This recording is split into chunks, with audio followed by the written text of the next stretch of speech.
హల్లెలూయా యేసు ప్రభున్ ఎల్లరు స్తుతించుడి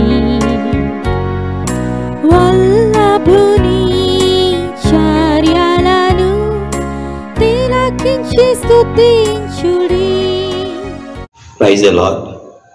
దేవునికి స్తోత్రము కలుగునుగాక.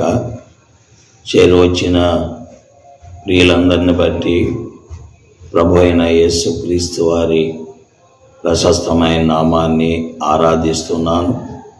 మరియు చేరువచ్చిన ప్రియులకు మరి ప్రభు అయిన యేసుక్రీస్తు వారి నామములో శుభాభివందనములు తెలియచేస్తూ ఉన్నాను.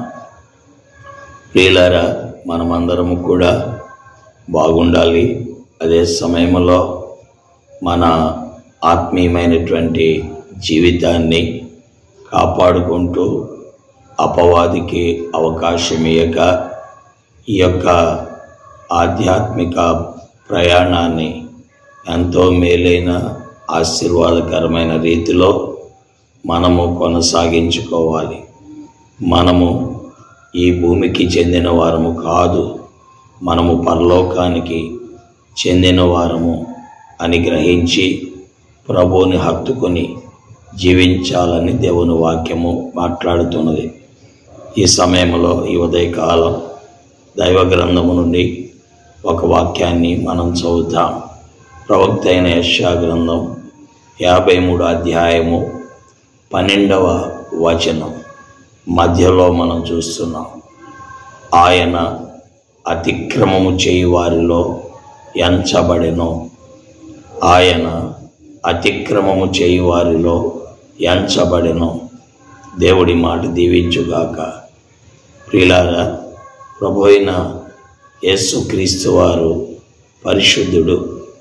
వాక్యము హెబ్రీ 7వ అధ్యాయం 26వ వచనం చెప్తుంది, ఆయన పవిత్రుడు, నిర్దోషి, నిష్కల్మషుడు, పాపుల్లో చేరక ప్రత్యేకముగా ఉన్నవాడు.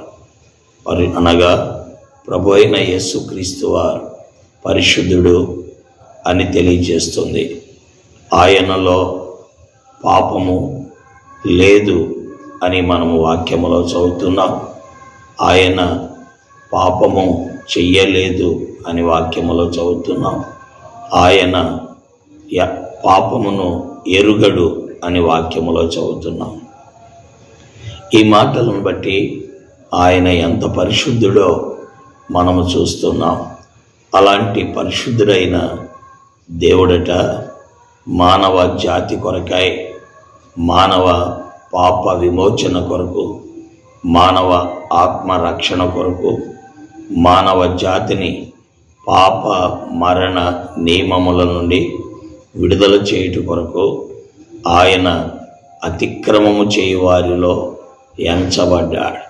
అనగా ఆయన ఏ పాపము లేని పావనమూర్తి అయ్యున్నప్పటికీ మానవ జాతి కొరకై ఆయన పాపముగా చేయబడి ఆయన పైన మానవ జాతి యొక్క పాపమునకు రావాల్సిన శిక్ష మోపబడింది అని మనము దేవుని వాక్యములో చదువుతున్నాం.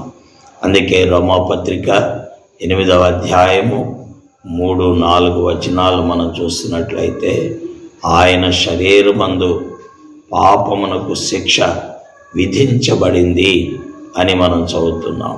అనగా మానవులైన మనం పాపులమై ఉంటుండగా, మన పాపానికి మనమే శిక్ష భరించవలసి ఉంటుండగా, మనము సిలువలో మరి ఆ యొక్క చేతుల్లో మేకులు, కాళ్లలో మేకులు, ప్రక్కలో బళ్ళెపోటు, శిరస్సుపై ముండ్ల కిరీటము ధరించి మన వీపు కొరడా దెబ్బలచే దొన్నబడవలసి ఉంటుండగా, మన స్థానంలో మనకు బదులుగా ఆ ప్రభు ఆ సిలువలో మరి అతిక్రమం చేసిన వారు ఏ రీతిగా సిలువ వేయబడతారో అలాగున మానవ జాతి పాపము కొరకై ఆయన సిలువ వేయబడ్డాడు.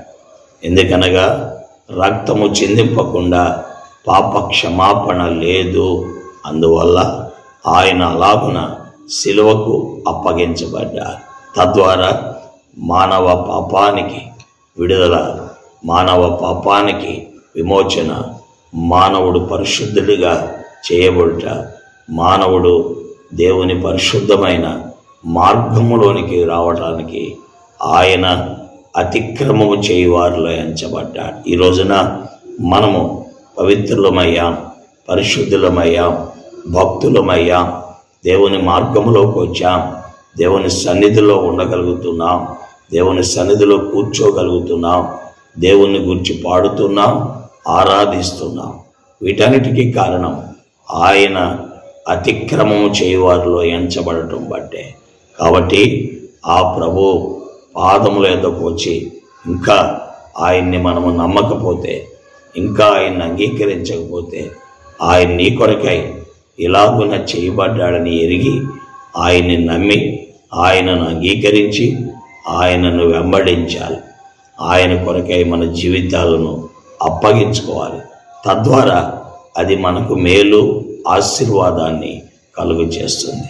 ఇటు ఆశీర్వాదం ప్రభు అయిన యేసుక్రీస్తు వారిలో మనకు అనుగ్రహింపబడును గాక. ఆమేన్. ప్రార్థిస్తాం. పరిశుద్ధులైన తండ్రి, ప్రేమ కలిగిన మా దేవా, నీ ఘనమైన ఉన్నతమైన నామాన్ని బట్టి నీకు వందనాలు. ఈ యొక్క ఉదయకాలంలో నీ సత్యవాక్యమును ధ్యానించుటకు మీరు ఇచ్చిన కృప కొరకు వందనాలు. మీరు మా నిమిత్తం అతిక్రమము చేయువారిలో ఎంచబడ్డారు. మీరు పరిశుద్ధుడు, పవిత్రుడు, పాపము లేనివారు. మేము పాపులం, అతిక్రమము చేసిన వారం, అక్రమములో ఉన్నవారం, మాలో దోషములు ఉన్నాయి.